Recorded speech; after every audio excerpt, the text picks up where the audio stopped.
Hey all, welcome to ShareTreck. Today is the 23rd of June 2022 and the markets have been crazy of late and there are so many factors that are weighing on it. So let's go and have a quick look at what's happening with the market today. Let's get started with our daily update.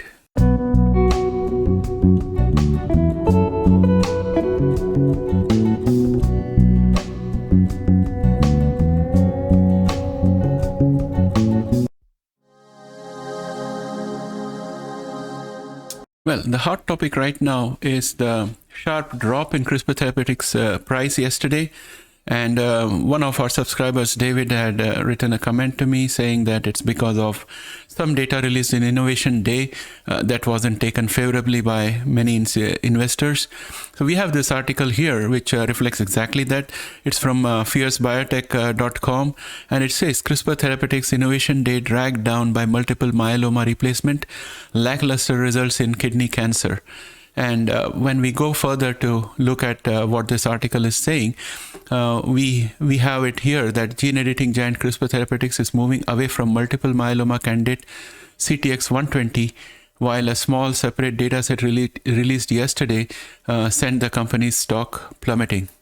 This particular candidate, CTX120, was in clinical trials. We also have CTX100, which we should not forget. It's like glass half full or half empty. There is no guarantee that everything in the pipeline which goes to FDA, everything in the pipeline will actually get in for FDA approval itself is a question. And then those that get into FDA approval cycle may, not all of them may come out as approved. So the risk was already known and everybody knows those risks. So CTX120 not making the cut is not new to me because I had already factored in that risk in my calculations. At the beginning of the event, CRISPR's newly appointed Chief Medical Officer announced a pivot from a multiple myeloma candidate CTX120 and anti-B cell maturation antigen therapy. So this pivot is what I think spooked people because they feel that CRISPR Therapeutics is abandoning all the investment that it had made here so far. And if you notice PCMA from our presentation yesterday on allogene, you can see that if you go to allogene pipeline, you can see that they have got 3 candidates here for BCMA targeting ALLO715, 715 plus and ALLO605, and all of these are for multiple myeloma, and that's the reason why the allogene shares spiked yesterday because the competition from CRISPR Therapeutics is going away. And with that said, let's go back to the article and continue to see what it's talking about. It also says that CTX120 did produce some dose-dependent encouraging responses in phase 1 trial that launched in January 2020, said Morrow, who moved to CRISPR Therapeutics from Amgen in May. The 80-patient study was looking for incidence of adverse events as the main goal according to the clinical trial registry. Now, we look at the other item out here, which says, however, this pivot wasn't what stole the show. Instead, it was the small data set for phase 1 program CTX130 that sent CRISPR TX's stock tumbling Tuesday afternoon, falling from 74.83 per share at 1 p.m. ET Tuesday to 64.67 at close. The trial, called Cobalt RCC, evaluated the efficacy of gene-edited allogenic CAR T therapy CTX130 in patients with refractory or relapsed refractory renal cell carcinoma, finding that only 1 of 14 patients demonstrated an overall response, meaning that there was evidence that the tumor was destroyed or significantly reduced in only 1 out of the 14. So that's a very bad result as such, and that sent all the stock price tumbling for CRISPR Therapeutics. So we now have an answer of why it has happened. I can agree with CTX130, the way the results are, it is abysmal, and the fact that they had invested so far and come to such a level, and then they have to declare these kind of results. is a shame. But I still think that Crispr Therapeutics has got CTX 100, and that's going to be the ticket for Crispr Therapeutics.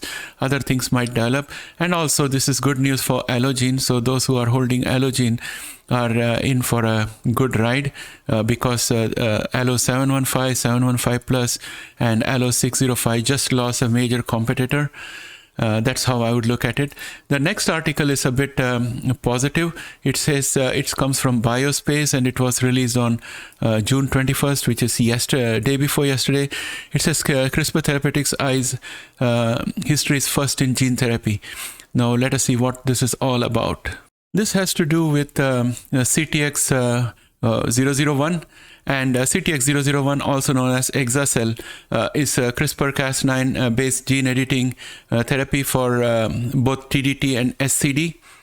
So we already know that this is a super candidate. I previously mentioned it as CTX100. There are so many therapies going around. It is CTX001. So CTX001 has always been the candidate on which I pinned my hopes on CRISPR Therapeutics. So the case here is still active, and the new information is that the company is anticipating the filing of a BLA for CTX001. This is a cure for transfusion-dependent beta thalassemia and severe sickle cell disease. This is going to be the ticket for CRISPR Therapeutics, in my opinion, and there has been no negative data published on CTX001 so far. So here is the next article that caught my attention. This is in CNN. Finally, mainstream media is starting to report on this. I would say that we are probably one of the stock channels in YouTube who's talking about these two risks to the market. The first one is housing related issues, both in US and in Canada.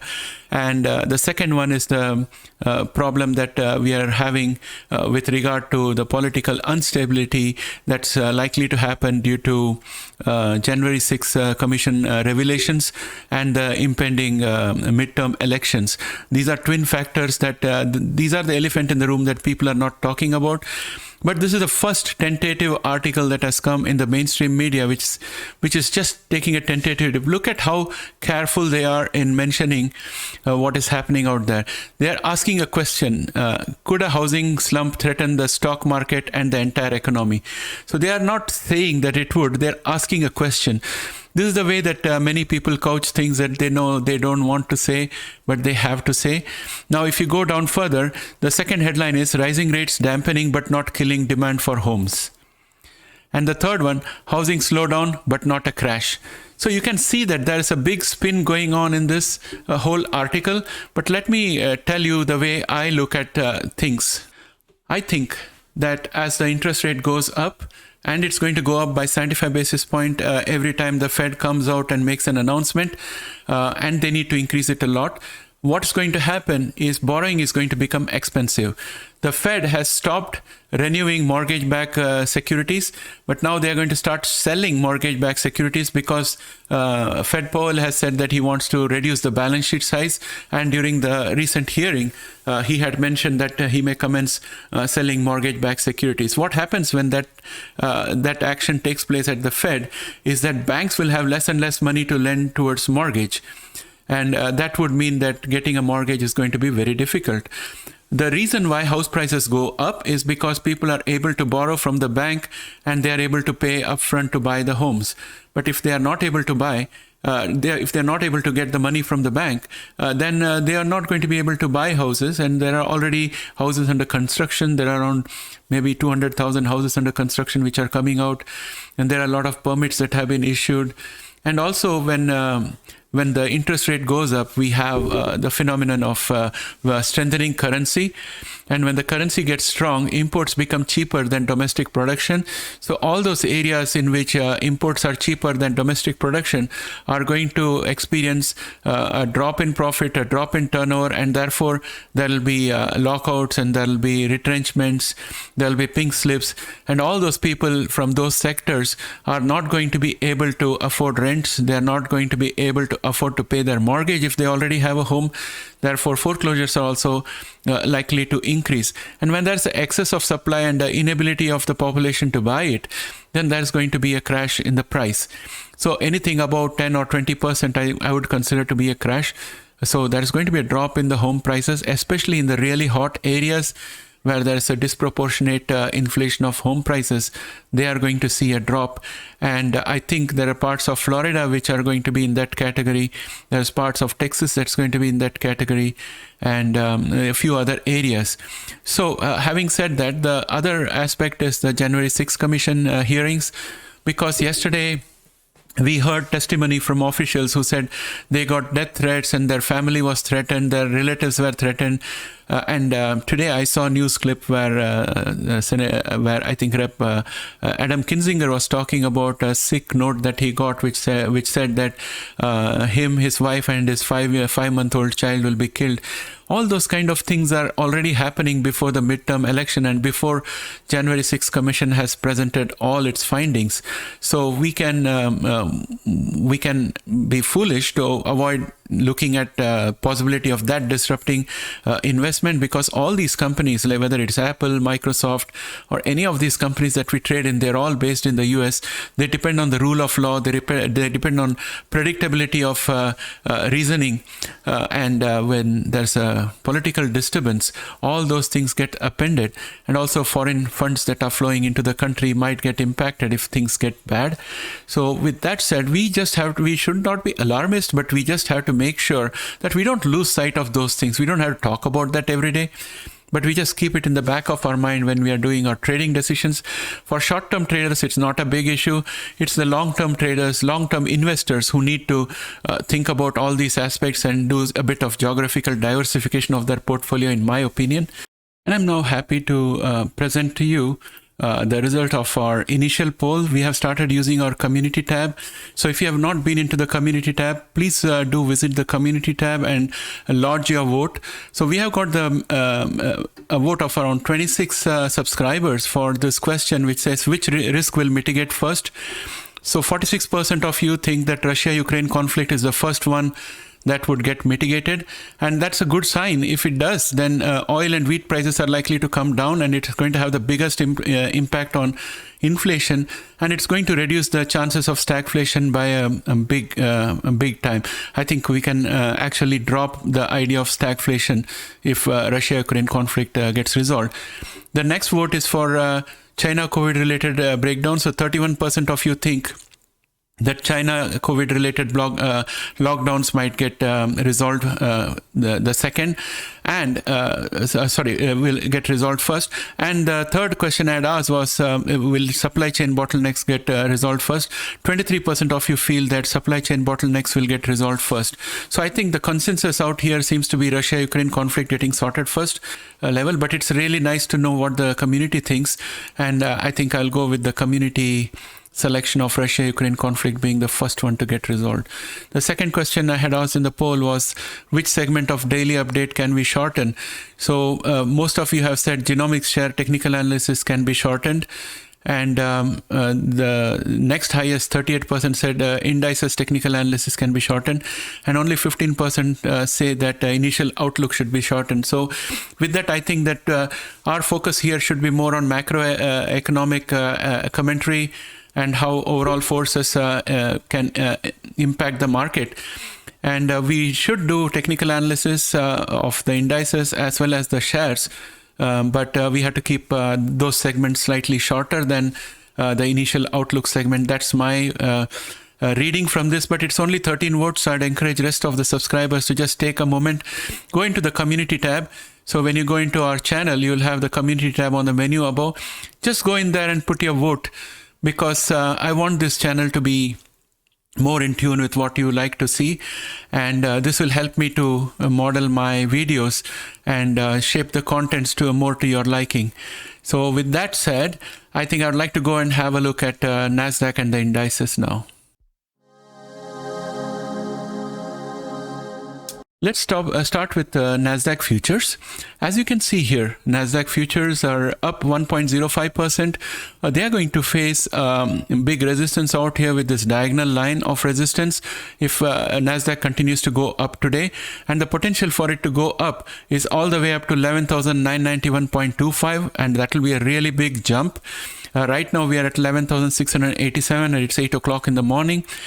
We should also note that this resistance is going to be very formidable because it's not only the diagonal line of resistance, but it's also the 20-day exponential moving average, which is this orange line out here, which is causing the big resistance. The MACD, however, is trying to strengthen and it's moving towards the signal line from the bearish side to go towards the bullish side, whereas the momentum is below average and just about picking up. So in my books, I'm going to write it down as a bullish sign for today. Let's go on and have a look at what is happening in the indicator section. The first thing I'm going to do is to look at US oil. And US oil is picking up today, but it is well within yesterday's range. Yesterday we had a big drop in US oil, so naturally there's going to be a bit of a rebound. However, if you look at the MACD, it's still moving away from the signal line, and also momentum is below average.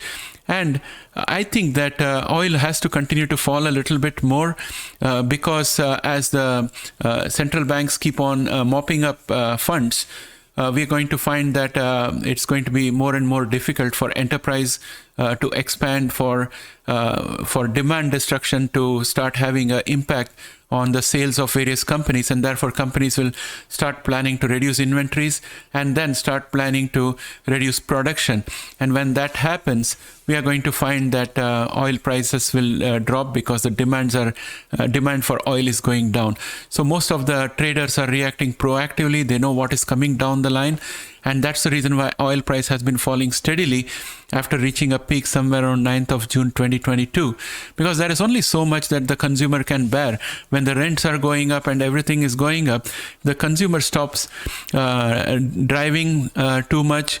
If the consumer stops going to the restaurant, if the consumer starts reducing their shopping, all of those things are going to impact on production, and that is going to have an impact on demand for oil. So that's the story out here. So it's going to go down, and I think US oil is also showing a bullish streak for us if it starts going down, but right now it's not aiding. But I think that if it hits 107.64 after this relief rally, it's likely to come down, and when it starts coming down, I'll say that it is bullish for the stocks, but right now it is not. So I'm going to chalk this up as neutral for the time being because it is within yesterday's range. Then the next thing I want to look at is put call ratio. And if you recollect in my video daily update yesterday, I was saying that we might end up with PCC around 1.04 or 1.05 by the end of the day. I think I was right, and we are exactly out there. And today the put call ratio is more likely to be bearish than bullish by the end of the day, and I think we are going to come back down again. We'll be somewhere in the neutral zone, but just around 1 by the end of the day today, I think, because the overall risk factors are still in play, and nothing has changed in the last 3 months. So having said that, I think I would like to look next at what is happening with wicks. And where is our trusted wicks? It's out here.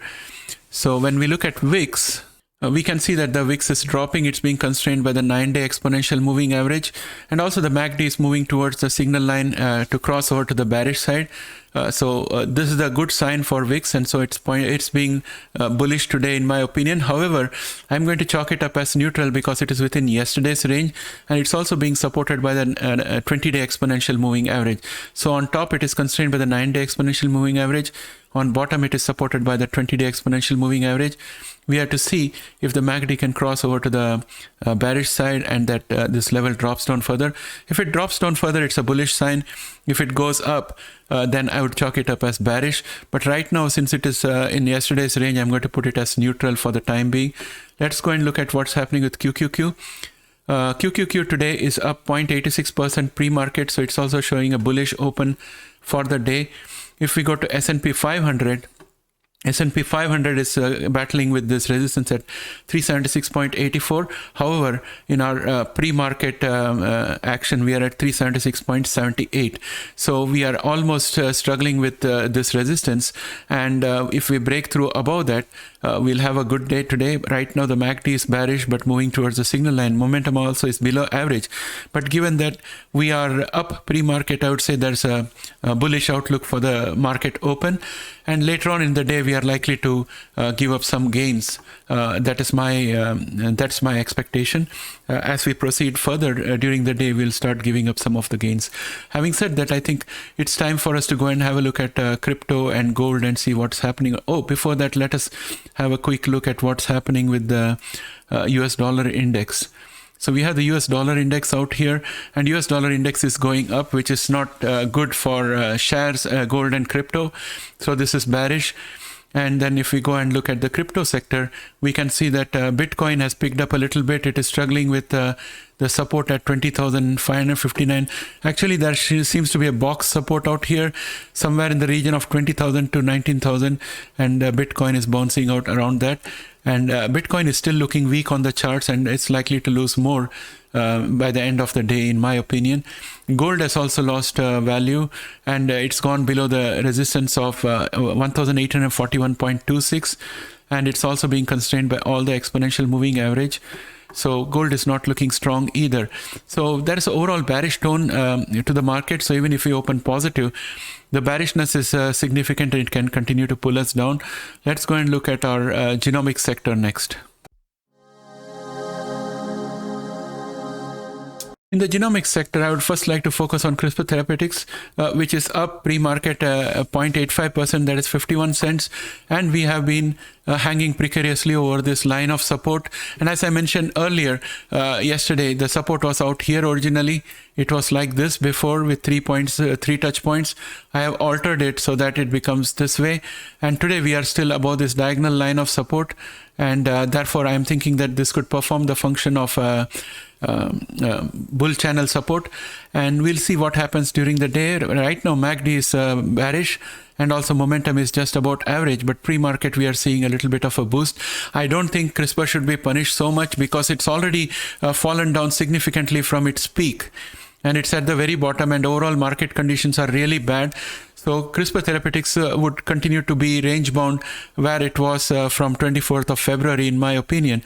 It's still a good company. It's CTX001 is still a viable therapy option, and which is likely to get the BLA.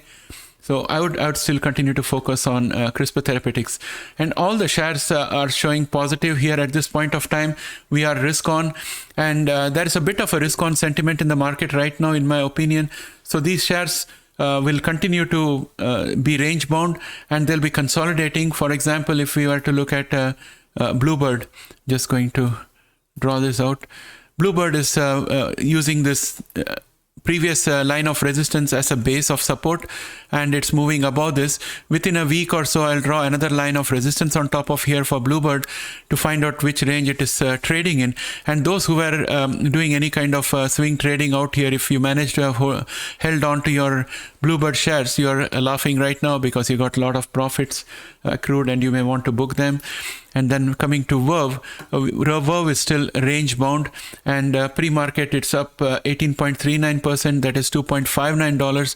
So it's going to go above this range. Probably, I think most of these shares are likely to consolidate on the next level, and we can find that out in a week or so, because at the end of the week we'll have a few more candles out here, and I would be able to draw a line on top of it and connect at least 3 points to make sure that we have a resistance level on top.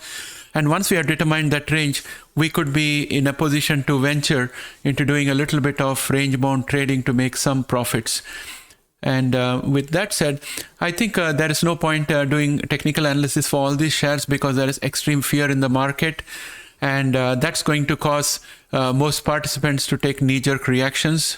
As you can see, the fear and greed index shows extreme fear out here. So the market is going to be volatile, so you can't believe what you're seeing right now is going to continue. And I think that brings me to an end of the session today.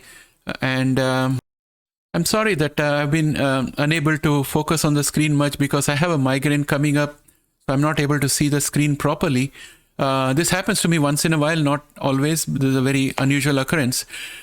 So I'm going to end the video out here. If you like this video, please press a like, and if you're not a subscriber yet, why not? Please subscribe and join our community and help us grow this channel.